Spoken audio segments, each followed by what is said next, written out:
Sometimes you need to change your environment to see change in your life. The journey of a very broke entrepreneur. So I read that in your mid-20s, you had it all going for you. You had a beautiful girlfriend, you had high-paying jobs, a sports car, a dream body, yet you found yourself sitting on the edge of your bed debating suicide. Why that? Yes.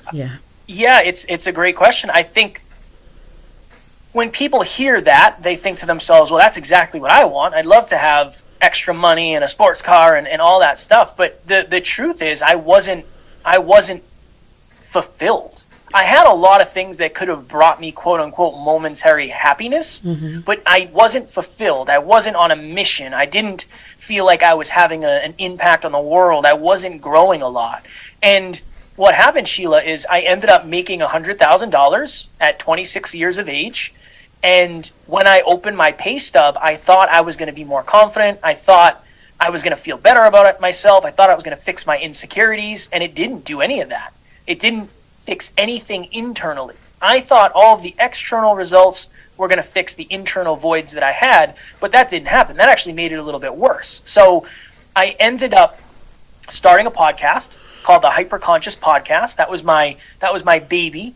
And after I made all that money, I fell out of love with my job and I fell in love with podcasting.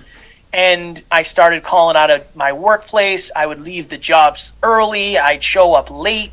And it just kept getting worse and worse and worse and worse. And I was in a hotel room in New Jersey in the United States because we worked on the road. So I lived in New Hampshire. We were in New Jersey, which is like 6 hours away.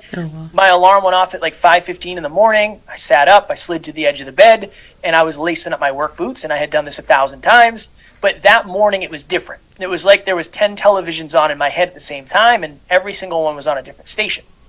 And one was saying, you're stuck here forever. I know you want to leave this job, but you can't.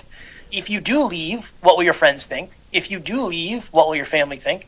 And if you do leave, do you think you're really going to go do this podcast thing and that's going to become your job? It doesn't really work that way. Yeah. And in that moment, I felt like if I was to take my life, I would take my problems with me. Now, I'm very blessed, Sheila, because I have very supportive people in my life, and I'm just very, very grateful for that. So I reached out to my mentor, who is now my business partner, and I explained to him what was going on, and I said, I'm really struggling. I'm having these feelings. I don't know what to do. And he said, Kev, so much has changed over the last few years with your awareness, your self-awareness, but your environments, they haven't changed much. I think you need to change your environment.